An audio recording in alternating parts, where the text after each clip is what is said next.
क्या हम किसी विशाल से आधुनिक प्रजाति के एलियन के दिमाग में रहते हैं? क्या हम साक्षात भगवान के ही दिमाग के अंश है? क्या हमारा यूनिवर्स जिंदा है?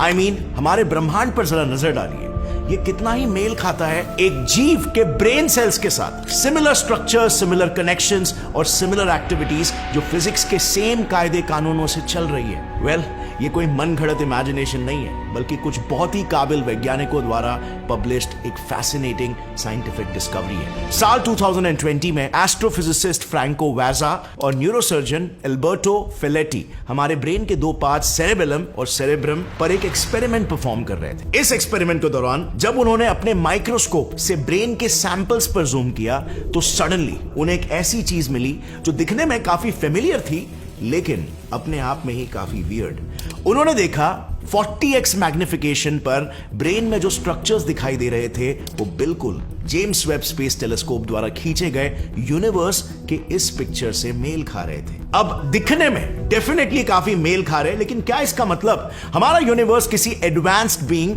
का एक बहुत बड़ा ब्रेन है? वेल, कुछ ही मिनटों में आप जानेंगे उस रिसर्च ने क्या क्या खुलासे किए। बट अभी के लिए, अगर यूनिवर्स एक विशाल ब्रेन है, ये साइंटिस्टों को कभी पता भी नहीं चलता, तो भी माइंड यू बहुत ही जल्द वो खुद इसे एक जिंदा ब्रेन में बदलने वाले थे, क्योंकि हमारे साइंटिस्ट एक ऐसे नैनोबॉट पर काम कर रहे हैं जो करीब 20 महीनों के अंदर पूरे पृथ्वी को दीमक की तरह निगल सकता है और कुछ सालों में पूरे के पूरे ब्रह्मांड तक। This is fascinating. बट क्या ये हम ह्यूमंस के लिए डरने वाली बात होगी या मानवता का एक बड़ा अचीवमेंट? और नैनोबॉट एग्जैक्टली होते ही गया है, इसे आगे कहानी में हम डिटेल में समझेंगे। बट इससे पहले फर्स्ट थिंग्स फर्स्ट, चलो जरा ये देख लेते हैं कि इन दोनों रिसर्चर्स को हमारे दिमाग और यूनिवर्स में क्या क्या सिमिलैरिटीज मिली। सो वैजा और फेलेटी की एक्सपेरिमेंट काफी सिंपल थी। इन्होंने इसमें हमारे ब्रेन और यूनिवर्स की सिमिलैरिटीज को 3 बेसिक पैरामीटर्स पर चेक किया। पहला अपीयरेंस, दूसरा स्ट्रक्चर और तीसरा कॉम्पोजिशन। सो सबसे पहले जब उन्होंने यूनिवर्स और ब्रेन को कंपेयर किया तो उन्हें दूर दूर तक इसमें कोई भी सिमिलैरिटी नहीं नजर आई थी। But then out of curiosity उन्होंने सोचा कि क्यों ना इन्हीं ब्रेन स्ट्रक्चर्स को माइक्रोस्कोप में मैग्निफिकेशन बढ़ाकर देखा जाए, देखते हैं कि कैसे पैटर्न्स नजर आते हैं। और फिर जैसे ही उन्होंने मैग्निफिकेशन को बढ़ाया, उन्हें ये देखा ब्रेन के सैंपल्स में यूनिवर्स में मौजूद गैलेक्सीज जैसे छोटे छोटे डॉट्स थे, यानी कि ब्रेन सैंपल्स और यूनिवर्स के इमेजेस पर थोड़ा सा ही जूम करने पर उनमें सिमिलैरिटीज दिखना शुरू हो गए। एंड फाइनली जब उन्होंने इन सैंपल्स को अपने मैक्सिमम मैग्निफिकेशन पर जूम किया, then they were literally shocked.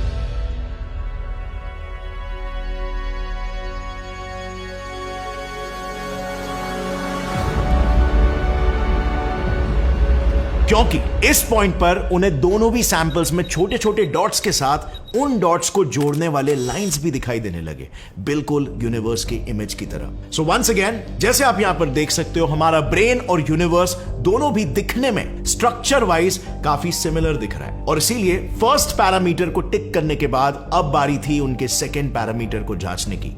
और इस जांच का नतीजा कुछ ऐसा निकला जिसे शायद उन्होंने कभी भी एक्सपेक्ट नहीं किया होगा। उन्होंने ये देखा, ऑन एन एवरेज ब्रेन का एक न्यूरॉन उसके बगल में मौजूद 4 न्यूरॉन्स के साथ कनेक्टेड होता है, और वहीं पर यूनिवर्स में भी ऑन एन एवरेज एक गैलेक्सी उसके बगल में मौजूद 5 गैलेक्सीज के साथ कनेक्टेड होती है। This was crazy. Micro level पर उनके स्ट्रक्चर में इतनी स्ट्राइकिंग सिमिलैरिटी थी, ये दोनों पैरामीटर्स इसी ओर इशारा कर रहे थे कि यूनिवर्स शायद वाकई में एक ब्रेन हो सकता है। लेकिन इस बात को और पुख्ता करने के लिए उन्होंने अपने फाइनल पैरामीटर पर भी इन्हें कंपेयर करना शुरू किया। इसमें उन्होंने सबसे पहले इन दोनों में मौजूद ऑब्जेक्ट्स के नंबर्स को कंपेयर किया, और इनके कैलकुलेशन के मुताबिक ब्रेन में 69 बिलियन न्यूरॉन्स है और यूनिवर्स में 100 बिलियन गैलेक्सीज है। एंड नाउ आई नो काफी ज्यादा डिफरेंस लग रहा होगा, बट सरप्राइजिंगली ब्रेन के 69 बिलियन न्यूरॉन्स उसका 30% मास है, और यूनिवर्स के 100 billion galaxies, you guessed it right, universe का 30% मास है। एंड दैट्स नॉट ऑल, ये सिमिलैरिटीज यहीं पर खत्म नहीं होती। इनके बचे हुए 70% मास का कॉम्पोजिशन भी सिमिलर है। आई मीन दोनों भी एंटिटीज यानी कि ब्रेन और यूनिवर्स मेजरली ऐसे इनर्ट सब्सटेंसेस से बने हैं जो अपने आसपास के किसी भी चीज के साथ इंटरैक्ट नहीं करते। ब्रेन के केस में फॉर एग्जांपल वो सब्सटेंस है पानी, और यूनिवर्स के केस में वो सब्सटेंस है डार्क एनर्जी। लेकिन friends, hold on a bit, क्या हम सिर्फ स्ट्रक्चरल सिमिलैरिटीज के बेसिस पर यूनिवर्स को ब्रेन का एक रेप्लिका कह सकते हैं? क्योंकि ब्रेन का मेजर मेजर काम होता है सोचना। तो क्या हमारा यूनिवर्स भी सोच सकता है? Is our universe alive? अगर हाँ, तो हमें पता कैसे चलेगा? तो देखो, जब न्यूरॉन्स के अंदर एटॉमिक लेवल पर एक हलचल होती है, तब वो इससे इन्फ्लुएंस होकर रैंडमली एक्ट करने लगते हैं। इस एक्ट के दरमियान वो अपने आसपास के न्यूरॉन्स को भी इन्फ्लुएंस करते हैं, जिससे उन सभी न्यूरॉन्स में एक कनेक्शन बनता है और वही कनेक्शन ब्रेन में थॉट्स को जन्म देता है। बिल्कुल इसी तरह जब गैलेक्सी में मौजूद प्लैनेट, स्टार्स और एस्ट्रॉइड्स किसी दूसरे प्लैनेट या स्टार के साथ कोलाइड करते हैं या ग्रेविटेशनली इंटरैक्ट करते हैं, तो इनके ऐसे रैंडम मूवमेंट्स की वजह से उनकी आसपास की चीजें भी इन्फ्लुएंस होती है और यही इंटरैक्शंस फिर पूरे गैलेक्सी के ग्रेविटी को इन्फ्लुएंस करता है, जो इन टर्न इसकी मदद से दूसरे गैलेक्सीज के साथ कम्युनिकेट करते हैं। And this is when universe में एक इवेंट पैदा होता है, just like a thought in our brain. So क्या यही यूनिवर्सल इवेंट्स असल में यूनिवर्स के थॉट्स हैं? अब न्यूरॉन्स में चल रहे इंटरैक्शंस की वजह से अगर ब्रेन जिंदा हो सकता है, तो फिर क्या गैलेक्सीज के इंटरैक्शन से हम ये भी कह सकते हैं कि यूनिवर्स भी जिंदा है? Well, that's a fascinating thought, right?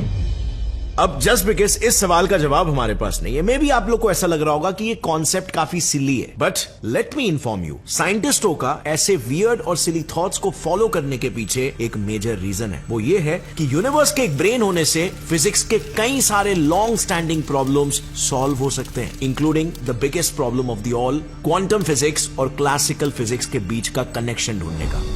So Einstein की रिलेटिविटी ब्लैक होल्स और गैलेक्सीज जैसे बड़े ऑब्जेक्ट्स के बिहेवियर्स को प्रेडिक्ट करती है और quantum mechanics electrons, protons, quarks, atoms जैसे छोटे छोटे ऑब्जेक्ट्स के बिहेवियर को प्रेडिक्ट करती है। दोनों भी थियरीज अपने डोमेन्स के बाहर एकदम यूजलेस है और साइंटिस्टों को अभी तक कोई ऐसी थियरी या इक्वेशन नहीं ढूंढ पाए हैं जो प्रोटॉन से लेकर गैलेक्सीज तक सभी ऑब्जेक्ट्स के बिहेवियर्स को प्रेडिक्ट कर सके। और ऐसे में अगर हम यूनिवर्स को एक ब्रेन मानते हैं, तो उसमें मौजूद ऑब्जेक्ट्स के बिहेवियर को हम इन दो इक्वेशन से डिस्क्राइब कर सकते हैं। And here's where it gets more interesting. ये दोनों इक्वेशंस रिलेटिविटी और क्वांटम मैकेनिक्स जैसे एक दूसरे के ऑपोजिट्स होकर भी कुछ स्पेशल कंडीशंस में दोनों भी सेम रिजल्ट्स देते हैं। यानी कि अगर यूनिवर्स एक ब्रेन है, तो हम उसमें मौजूद प्रोटॉन से लेकर गैलेक्सीज तक सभी ऑब्जेक्ट्स के बिहेवियर्स को एक सिंगल इक्वेशन से समझ सकते हैं। अब कुछ याद आया? थियरी ऑफ एवरीथिंग के लिए भी हम एक सिंगल इक्वेशन ही कब से ढूंढ रहे हैं, एक इक्वेशन जो पूरे यूनिवर्स को डिस्क्राइब कर सके। बिसाइड्स हमारे यूनिवर्स में आज ऐसे 26 फिजिकल कांस्टेंट्स हैं, जिनके एकदम सही मात्रा में होने की वजह से ही हमारा पूरा यूनिवर्स बन पाया है और टिका हुआ है। एग्जांपल के लिए ग्रेविटेशनल कांस्टेंट को ही ले लो, अगर इसकी वैल्यू थोड़ी भी ऊपर नीचे हुई तो हमारा यूनिवर्स कभी बन ही नहीं पाता। और इसे 1961 में एस्ट्रोफिजिसिस्ट रॉबर्ट डिकी ने प्रूव भी किया है। सो इसका मतलब बिल्कुल साफ है, यूनिवर्स को ब्रेन का एक रेप्लिका समझने से काफी सारी चीजें सेंस बनाने लगती है। But friends, you know what, जहां पर एक ग्रुप ऑफ साइंटिस्ट इसे सपोर्ट कर रहे हैं, वहीं पर एक दूसरी लॉबी भी है जो इसे टोटल नॉनसेंस समझती है। उन्हें ऐसा लगता है कि ये सिर्फ हमारा कंफर्मेशन बायस है जो हमें वही चीज दिखा रहा है जो हम देखना चाहते हैं, क्योंकि थर्मोडायनामिक्स की नींव रखने वाले फिजिसिस्ट लुडविग बोल्ट्जमैन के हिसाब से ये सब कुछ जो हमें दिख रहा है वो महज बस एक इल्यूजन है। लाइक इस क्लिप को देखो, इस क्लिप में दिखाया गया स्ट्रक्चर एक सर्टेन एंगल पर ही एक फेस बनाता है। अगर हम इसे थोड़ा सा भी मोड़ दे तो आप देख सकते हो ये एक लकड़ियों का रैंडम स्ट्रक्चर है, जस्ट लाइक दिस। मैंने जो आपको जेम्स वेब स्पेस टेलीस्कोप की पहली इमेज दिखाई थी, उसके साथ भी ऐसा हो सकता है। जैसे ही हम यहां पर अपना पर्सपेक्टिव बदलेंगे तो इन इमेजेस में दिख रहे गैलेक्सीज का अरेंजमेंट भी चेंज हो जाएगा। अब चलो मान भी लेते हैं कि हमारा ब्रेन इसमें ट्रिक नहीं हुआ है और यूनिवर्स सच में एक लिविंग ब्रेन ही है, तो इस कॉन्सेप्ट में भी अभी तक एक बहुत बड़ी प्रॉब्लम है। हमारे ब्रेन का साइज है 140 मिलीमीटर और उसमें इलेक्ट्रिकल सिग्नल्स या इंफॉर्मेशन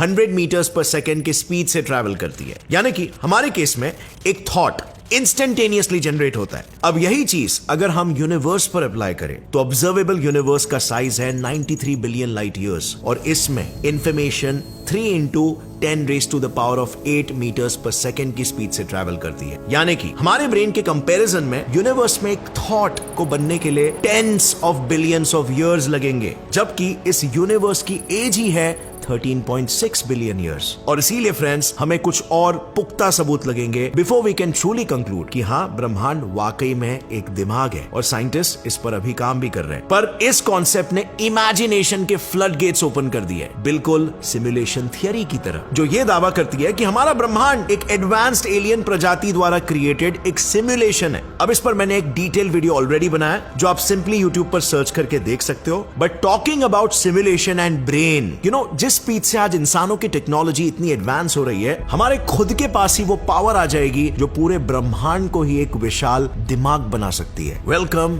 नैनोबॉट्स। एक कंप्यूटर इंजीनियर बिल जॉय के प्रेडिक्शन के अनुसार 2030 तक ऐसे नैनोबॉट्स बनने वाले हैं जो अपने आप को रेप्लिकेट करके अपने जैसे ही कई सारे नैनोबॉट्स बना सकते हैं। और अगर ये किसी गलत इंसान के हाथ लग गए तो वो पोटेंशियली इनसे पूरे यूनिवर्स को तक खत्म कर सकते हैं। You will be shocked to know कि ऐसे नैनोबॉट्स 2030 छोड़ो 2020 में ही बन चुके हैं। दरअसल साल 2020 में कुछ यूनिवर्सिटीज के रिसर्चर्स ने फ्रॉग्स के कुछ स्टेम सेल्स को लिया और उन्हें एआई के मदद से मॉडिफाई करके सूटेबल एनवायरनमेंट में ग्रो करने के लिए रख दिया। कुछ दिनों बाद जब उन्होंने उन सेल्स को नॉर्मल सेल्स के साथ रखकर माइक्रोस्कोप के नीचे ऑब्जर्व किया, तब दे वर माइंड ब्लोन। उन्होंने देखा कि एआई मॉडिफाइड सेल्स उनके सराउंडिंग में मौजूद नॉर्मल सेल्स को खाकर अपने जैसे ही दूसरे एआई मॉडिफाइड सेल्स पैदा कर रहे हैं। अब अगर हम इसी बिहेवियर को कंसिडर करें कि ये नैनोबॉट्स 1 मिनट में एक नया नैनोबॉट बना रहे हैं, तो इस स्लो रेट पर भी वो सिर्फ 20 महीनों के अंदर पूरे पृथ्वी पर कब्जा कर सकते हैं और एक network of consciousness and intelligence बिछा सकते हैं, जो कि और एक्सपैंड होता चला जाएगा